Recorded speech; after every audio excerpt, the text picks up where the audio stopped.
할렐루야, 할렐루야. 지난 한 주간도 평안하셨습니까? 지난 한 주간 행복하셨습니까? 이제는 정말 봄이 온 것 같습니다.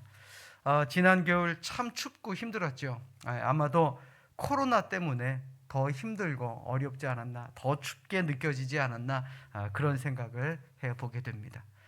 그럼에도 어김없이 봄은 찾아왔습니다. 여러분들 봄을 많이 누리시고 많이 느끼시고 하나님이 주신 이 은혜의 봄 늘 기쁨과 감사가 넘치시기를 주님의 이름으로 간절히 축원합니다.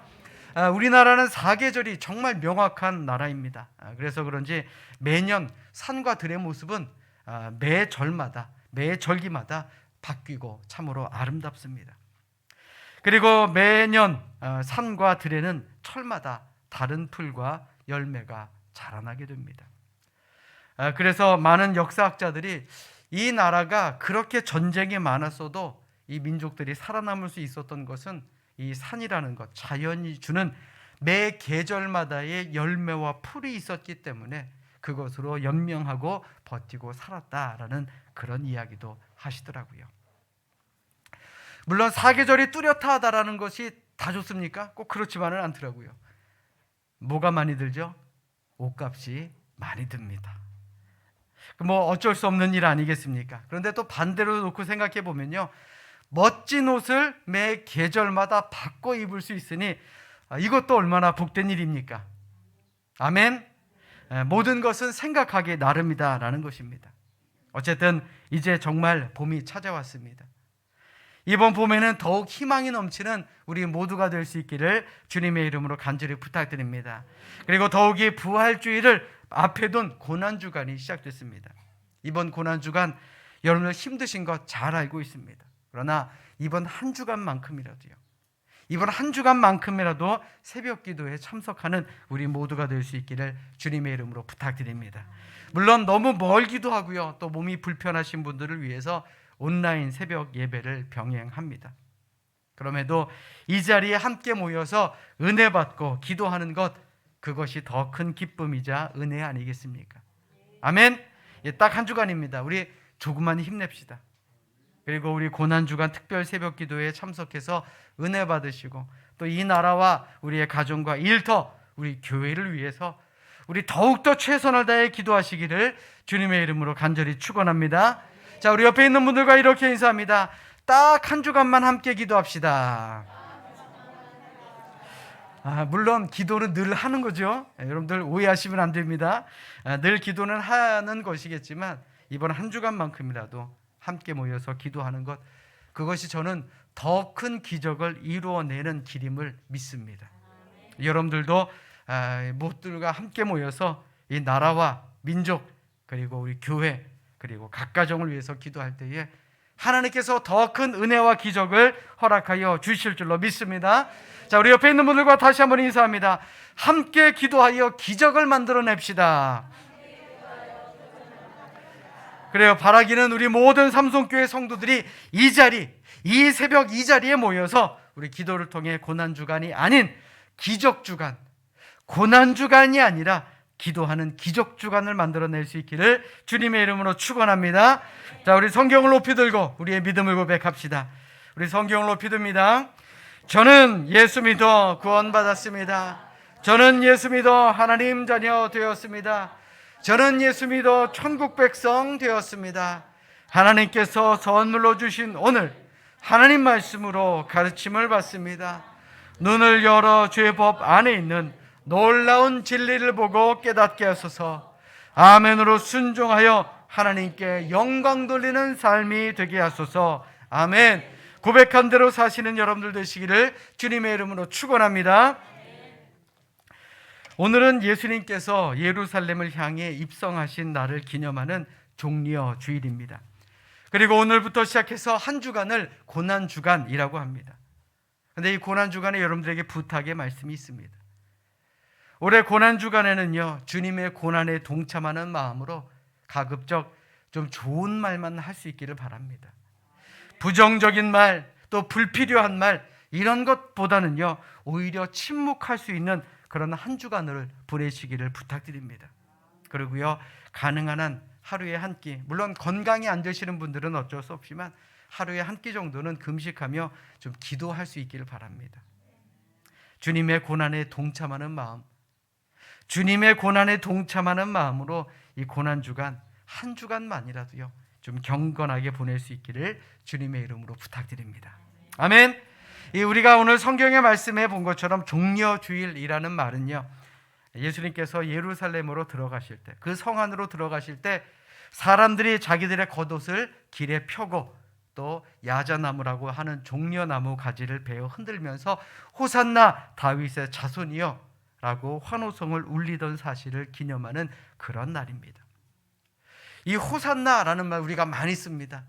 그런데 이 호산나라는 말이 어떤 의미일까요? 호산나라는 말은 히브리어 호시안나라는 말을 이 헬라어 표현으로 발음한 것입니다. 그 본뜻은 이제 우리를 구원하소서, 주님 아무쪼록 우리 좀 구원해 주시옵소서라는 그런 말입니다. 해마다 6월절이면 많은 사람들이 예루살렘에 모여 예배하기 위해 그 자리에 모였습니다. 예수님께서도 그때 예언자들의 예언된 대로 나귀를 타시고 예루살렘 성으로 들어가셨습니다. 구약 성경 스가랴 9장 9절의 말씀에 보시면 이와 같은 예수님의 입성에 대한 예언이 기록되어 있습니다. 뭐라고 기록되어 있죠? 시온에 따라 크게 기뻐할지어다, 예루살렘에 따라 즐거이 부를지어다. 보라, 내 왕이 내게 임하시나니 그는 공의로우시며 구원을 베푸시며 겸손하여서 나귀를 타시나니 나귀의 작은 것 곧 나귀 새끼니라. 예수님은 예언대로 새끼 나귀를 타고 예루살렘에 들어가신 것입니다. 많은 사람들이 호산나를 외치며 예수님께서 예루살렘 성으로 들어오는 것을 축하했고 기뻐했지만 과연 예수님의 마음은 어땠을까요? 아무리 세상이 바뀌어서 이제는 잘 사는 것도 중요하지만 잘 죽는 것, 웰다잉, 또 죽음에 대한 관심이 많아지는 세상을 산다라고 해도요, 사람들은 여전히 죽음을 무서워합니다. 죽는 것에 대해서 두려워하며 죽음을 피하려는 경향이 있습니다. 그런데 오늘 본문에는 이러한 죽음의 길을 담담히 걷고 계시는 분이 계시는데 바로 예수님이었습니다. 비록 사람들이 이제 유대의 왕이 오셨으니 이제 우리를 로마의 압제에서 구원해주고 이 나라를 강하고 힘있는 나라, 다시 한번 다윗이 이끌어내는 그 나라 이스라엘을 만들 것이다 라고 생각해서 예수님을 환영하였지만 예수님의 그 길은 어떻습니까? 이제 며칠만 지나면 십자가에 못 박혀 죽어야 하는 죽음의 길이었다라는 것입니다. 그런데도 사람들은 예수님이 큰일을 하실 거야, 이 나라를 위해서 정말 큰일을 하실 거야 라는 기대를 가지고 예수님의 뒤를 따르며 호산나를 외쳤다라는 것입니다. 그것이 오늘 우리가 읽은 성경 속의 배경입니다. 그런데 그때 예수님의 예루살렘 입성을 위해 이름 없이 빛도 없이 예수님의 길을 준비한 사람이 있었습니다. 다시 말해 예수님을 위해 자신의 희생을 감수했던 그런 사람들이 있었다라는 것입니다. 그들이 누구였습니까? 그 첫 번째가 바로 새끼 나귀를 예수님께 드린 사람이었습니다. 예수님께서 예루살렘에 입성하실 때에 가장 큰 몫을 했던 사람은 바로 나귀를 드린 사람입니다. 그런데 희한하게도요, 그는 성경에 이름조차 기록되지 않은 사람입니다. 예수님께서 제자들에게 나귀가 있는 곳으로 보내셨습니다. 그리고 나귀를 가져오는데 누가 왜 나귀를 쓰려느냐라고 하거든 예수님이 쓰시겠다라고 말하라고 그들을 보냈습니다. 그리고 예수님은 그리고 제자들은 그렇게 행동을 했죠. 사람들이 묻습니다. 왜 나귀를 끌고 가려느냐? 그들은 예수님의 말씀처럼 예수님이 쓰시겠습니다 라고 대답을 했죠. 그러자 그의 반응이 어땠습니까? 오늘 본문 6절의 말씀을 보십시오. 제자들이 예수께서 이르신 대로 말한데 이에 허락하는지라. 자신의 나귀를 내어드렸다라는 것입니다. 과연 그가 부자라서, 그가 가진 것이 많아서 선심 쓰듯 나귀를 내어드렸을까요? 당시 사람들의 생활 무척이나 더 힘겹고 어려웠을 것입니다. 그때의 이 나귀라는 것은요, 그들의 생계수단이 되기도 하고 수송수단, 운송수단, 통신수단으로 귀하게 사용되던 그런 짐승이었습니다. 그런데 한 번도 다른 사람이 타보지 않은 새끼 나귀를 예수님께서 쓰시겠다라고 하니까 이 나귀의 주인은 쾌히 승낙하고 그 나귀를 내어 주었던 것입니다. 그런데 여러분, 이게 쉬운 일이었겠습니까? 그냥 선심 쓰듯이 그냥 내어줄 만한 일이었겠느냐라는 것입니다.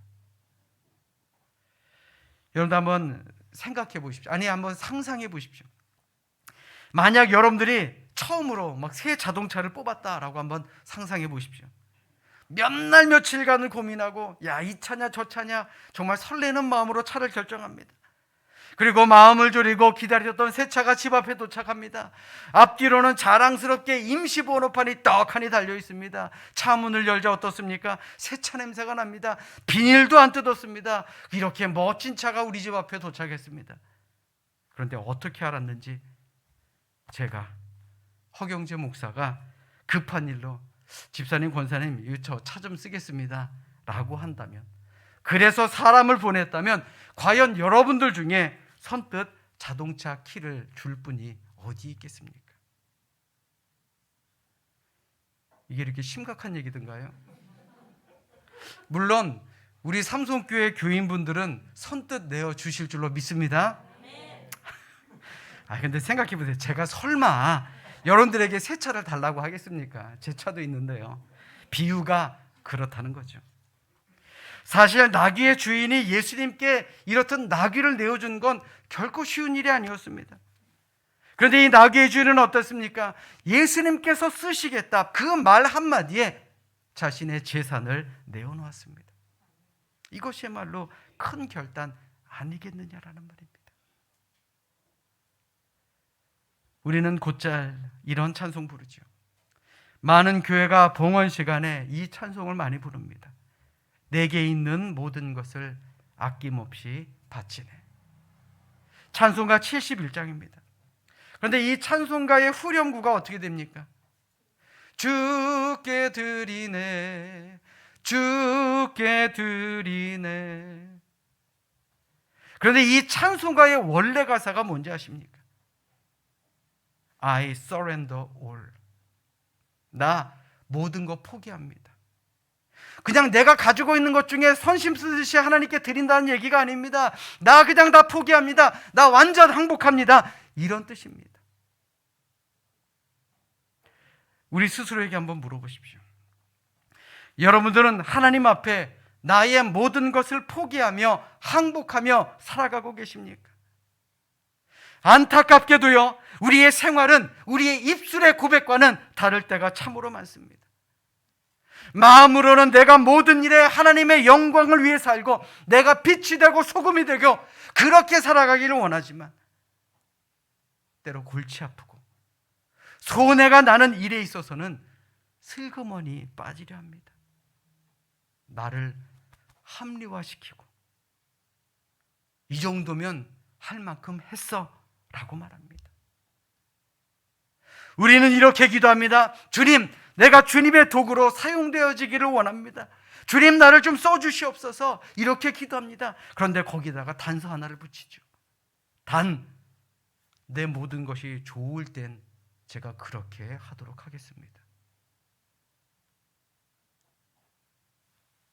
이게 우리 모습 아니던가요?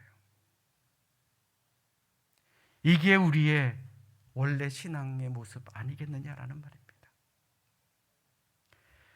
사랑하는 여러분, 우리 모두는 단 한 가지 이상의 나귀와 같은 것을 소유하고 있습니다. 하나님이 원하실 때에, 하나님께서 쓰시고자 하실 때에 내어놓을 수도 있지만 내어놓지 않을 수도 있는 그런 나귀와 같은 것들이 있습니다. 어떤 사람에게는 귀한 시간이 될 수도 있습니다. 어떤 분들에게는 내가 가지고 있는 재물이 될 수도 있습니다. 어떤 분들은 지식, 기술, 체면, 심지어 나의 자존심이 될 수도 있습니다. 그런데 주님께서 쓰시고자 한다면 아무런 조건 없이 아멘 할 수 있는 사람이 과연 얼마나 되겠느냐라는 말입니다. 여러분들이 가진 나귀는 무엇입니까? 여러분들이 가지고 있는 것은 무엇입니까? 시간, 명예, 기술, 지식, 돈, 이러한 것들 주님께서 쓰시고자 할 때에 기꺼이 내어놓을 수가 있겠느냐라는 것입니다. 여러분들 잘 들으십시오. 하나님께서는 사람을 들어 사용하시고 또한 사람을 통해 역사하셨습니다. 예수님은 제자들을 택하셨고 사도 바울은 디모데와 실라들을 선택하게 되었습니다. 또한 제자들은 스데반 집사를 통한 여러 집사를 선택하였고 그들을 통해 일했습니다. 예수님께서 그러셨던 것처럼 사도들이 그랬던 것처럼 저 역시도 여러분들에게 여러 가지 일을 부탁할 때가 있습니다. 어떤 일들은 그저 쉽게 생각할 수 있는 그러한 일이기도 하겠지만 어떤 일들은 나의 시간과 힘, 능력, 심지어는 물질을 써야 할 때도 있을 것입니다. 그런 부탁을 드리는 제 입장도 결코 쉽지는 않습니다. 차라리 내가 하는 게 낫지. 차라리 내가 하는 게 낫지라고 생각될 때가 얼마나 많은지 모릅니다. 그러나 내 능력도 한계가 있는 것 아닙니까? 그래서 여러분들에게 부탁드리는 겁니다. 어떤 분들은 기꺼이 기쁜 마음으로 응하시는 분들도 계시는가 하면 또 어떤 분들은 생각해 보지도 않고 안 된다라고 말하시는 분들도 계시더라고요. 물론 그분들을 비난하는 것 아닙니다. 그런데 나의 나귀가 아까워서 그런 것은 아닌지 우리 한번 생각해 봐야 하지 않겠습니까? 한번 스스로 들이켜 생각해 보십시오. 예수님께서 원하실 때, 예수님께서 우리를 쓰시고자 할 때에, 예수님께서 우리에게 우리가 가진 나귀를 요구하실 때에 우리는 얼마나 아멘했고 또 얼마나 거절했느냐라는 것입니다. 없어서 안 돼요. 몰라서 안 돼요. 예수님을 태웠던 나귀도 짐을 많이 실었고 사람을 태웠던 일에 익숙한 나귀가 아니었습니다. 사람이 한 번도 타보지 않은 아무런 경험이 없는 그러한 작은 새끼 나귀였다라는 것입니다. 그럼에도 순종이라는 것은 놀라운 예언을 완성시키는 기적의 한 축이 될 수 있었다라는 말입니다. 그렇다면 여러분들은 어떠하십니까? 주님께서 여러분들에게 원하시는 것이 있을 때에 과연 이 새끼 나귀의 주인처럼 기꺼이 내어놓을 수 있겠습니까? 우리 따라서 합니다. 순종이 기적을 만듭니다. 다시 한번요. 순종이 기적을 만듭니다. 하나님께 순종하는 우리 모두가 될 수 있기를 주님의 이름으로 축원합니다. 오늘 본문에서는 자신의 겉옷을 벗어 길에 깔아드린 사람이 있었습니다. 오늘 보면 7절로 8절의 말씀을 보십시오. 나귀 새끼를 예수께로 끌고 와서 자기들의 겉옷을 그 위에 얹어 놓음에 예수께서 타시니 많은 사람들은 자기의 겉옷을 또 다른 이들은 들에서 벤 나뭇가지를 길에 펴며 라고 말하고 있습니다. 자신의 겉옷을 벗어 나귀 위에 덮고 길에 폈다라고 하는 것은요, 존경의 의미를 담고 있는 것입니다. 옷을 올려둔다는 게 뭐 그리 대단하냐라고 할 수 있겠지만요, 그들의 옷은 우리의 옷과는 조금 다릅니다. 덥고 건조한 곳이니 그 지역 사람들의 옷차림은요, 한 장만 입거나 혹은 2장 정도 겹쳐 입는, 좀 부자면은 한 3장은 입을까요? 그런 지역의 사람들이었습니다. 그러니 자신의 겉옷을 벗는다는 건요, 자신의 속살을 드러내는 부끄러운 행위였다라는 것입니다. 그럼에도 그들은 예수님을 위해 자신의 부끄러움을 개의치 않고 옷을 벗었습니다. 그들은 예수님을 위해서라면 내가 겪을 부끄러움, 내가 당할 손가락질, 모욕 이런 것들을 상관없었다라는 말입니다. 그리고 그들의 희생으로 인해 예수님의 예루살렘 입성은 완벽한 성공, 즉 완벽한 기적을 이루는 완벽한 시작을 만들게 되었다라는 것입니다. 사랑하는 여러분, 신앙생활을 하는 우리도요, 예수님을 믿고 하나님 나라를 소망하며 사는 사람들입니다. 그렇다면 우리 역시도 예수님을 위해 겉옷을 벗을 수 있어야 한다라는 말입니다. 그저 내가 걷고 있는 이 옷을 벗으라는 의미가 아닙니다. 때로 우리는 하나님 앞에서 내가 배운 것, 내가 아는 것을, 그 겉옷을 벗어내야 될 때가 있습니다. 좀 배웠다라고 하는 사람들, 자기 지식으로 성경을 판단하고 해석하는 분들이 얼마나 많은지 모릅니다. 그러나 제가 목회하면서 느낀 점은 정말 많이 배운 분들은 겸손하더라라는 것입니다. 제대로 배우고 많이 배운 분들은 참 겸손하더라고요. 우리가 하나님 앞에서 알면 얼마나 알겠습니까? 또 숨겨진 하나님의 비밀을 우리가 어찌 알 수 있겠습니까? 그러므로 주님 앞에서 내가 가지고 있는 지식의 겉옷을 벗어낼 줄 아는 그러한 우리 모두가 되어야 할 줄로 믿습니다. 뿐만 아니라 신분의 겉옷도 벗어내야 합니다. 이 말은 머리 숙여 겸손해야 된다라는 말입니다. 우리 모두는 직분을 가지고 있습니다. 교회 안에서 직분이 있습니다. 그런데 그 직분을 계급으로 생각하는 분들이 계십니다. 절대 신분 표시 아닙니다. 집사보다 권사가 높고 권사보다 장로가 높고 장로보다 목사가 높은 그런 신분의 높고 낮음의 계급이 아닙니다. 그저 하나님의 일을 위해 맡겨진 직분이다라는 것입니다. 가진 분량만큼 맡겨주신 직분. 여러분도 한번 생각해 보십시오. 제가 여러분들에게 명령을 하든가요? 아니면 부탁을 하든가요? 대답이 없으십니까? 저는 여러분들에게 어떻게 하면 부탁을 공손하게 할까를 늘 노력하고 고민하고 있습니다. 마음 상한 분들이 계시다면 죄송합니다. 저는 여러분들에게 부탁을 드리는 겁니다. 우리 역시도 마찬가지입니다. 하나님 앞에서는요, 겸손해야 합니다. 하나님 앞에서는요, 나의 신분 다 내려놓고 그 겉옷을 벗어내야 한다라는 것입니다. 그런데 우리가 더 빨리 벗어야 하는 것이 있습니다.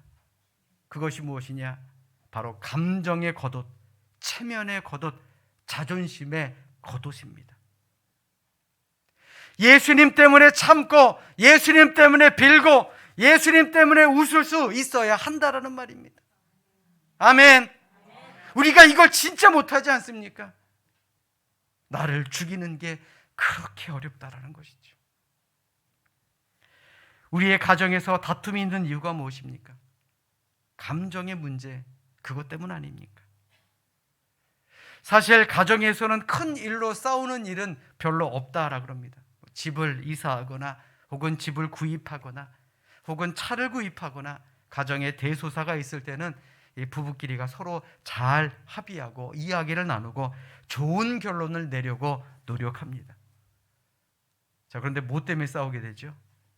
양말을 거꾸로 벗어서 제대로는 벗는데 엉뚱한 곳에 처박아 놓거나 젖은 수건을 그냥 욕실에 두거나 혹은 설거지를 끝내고 싱크대에 물기를 잘 제거하지 않거나. 그러니까 싸우는 거 보면 대부분 이런 것 때문에 싸우지 않습니까? 작은 것 때문에 싸운다는 것이죠. 그런데 이 싸우는 것, 이 작은 것에는요, 감정이 실려 있다는 것입니다. 감정의 문제로 싸우지 않던가요?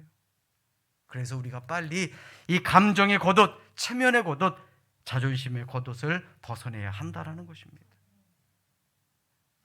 우리가 우리의 겉옷을 벗을 때에 예수님께서 높아지시고 예수님께서 드러나게 됨을 믿으시는 우리 모두가 될 수 있기를 주님의 이름으로 축원합니다. 우리 따라서 합니다. 예수님을 위해 포기하게 하소서. 다시 한번 따라서 합니다. 예수님께 쓰임받게 하소서. 아멘. 사랑하는 여러분, 믿음의 길은 기쁨과 환희가 넘치는 길이 아니었습니다. 예수님의 길 또한 십자가의 길, 외롭고 무거웠던 길을 가셨습니다. 주님께서 지금 가시는 그 길은, 그 들어가는 부분은 왕과 같은 화려한 길일 수도 있지만 그 길의 끝은 어디입니까? 결국 십자가의 길이었습니다. 즐겁고 좋은 길이 아니었다라는 것입니다. 그러나 예수님의 길은 기적의 길입니다. 우리에게 구원을 주시기 위한 고난의 첫걸음이었습니다. 하나님의 완전한 계획을 이루시기 위한 기적의 길이었습니다. 그리고 그 길에는 자신의 모든 것을 내어놓은 사람들만이 오늘 말씀의 주인공이 되었고 구원을 이루는 기적에 동참한 사람이 될 수 있었다라는 것입니다. 사랑하는 여러분, 오늘을 사는 우리 역시도 마찬가지입니다. 하나님께서는 여러분들 한 사람 한 사람에게 십자가를 지어주셨습니다. 그 십자가가 쉽던가요? 그 십자가 내려놓고 싶을 때가 얼마나 많았습니까? 얼마나 힘겹게 느껴지고 얼마나 버거웠습니까? 그러나 그렇다고 해서 이것이 낭패와 실망의 길도 아닙니다. 가지 못할 길도 아닙니다. 왜요? 예수님께서 먼저 지셨고 지금도 하나님이 우리와 함께 하시길 믿기 때문인 줄로 압니다. 그 길은 보람된 길이며 승리의 길이다라는 것입니다. 19세기 유명한 전도자 무디가 탄광촌을 방문해서 그곳 책임자에게 구원에 대해서 설명을 합니다. 그저 마음으로 믿고요, 입으로만 시인하면 우리 선생님은 구원을 얻습니다 라고 말씀을 선포합니다. 그러자 그곳 책임자는 믿기지 않는 듯 이렇게 말합니다. 그렇게 생각해 보면 구원이라는 게 참 싸군요. 그냥 믿고 입으로만 시인하면 된다니 뭔가 좀 더 들어가야 될 것 같지 않습니까? 라고 물어봅니다. 그러자 무디는 탄광촌 책임자에게 이렇게 묻습니다. 선생님, 오늘도 탄광에 들어가셨나요? 네, 들어갔지요. 깊이가 얼마나 되던가요? 한 수백 피트는 되지요. 아유, 참 깊게도 가셨네요. 그런데 어떻게 거기까지 내려가셨습니까? 그게 간단하죠. 버튼만 누르면 됩니다. 엘리베이터에 타서 버튼만 누르면요, 엘리베이터가 내려가고 올라가고 하니까 저는 그걸 타고 내려갔죠. 아니, 그 깊은 곳을 가는데 버튼 하나밖에 안 누르셨습니까?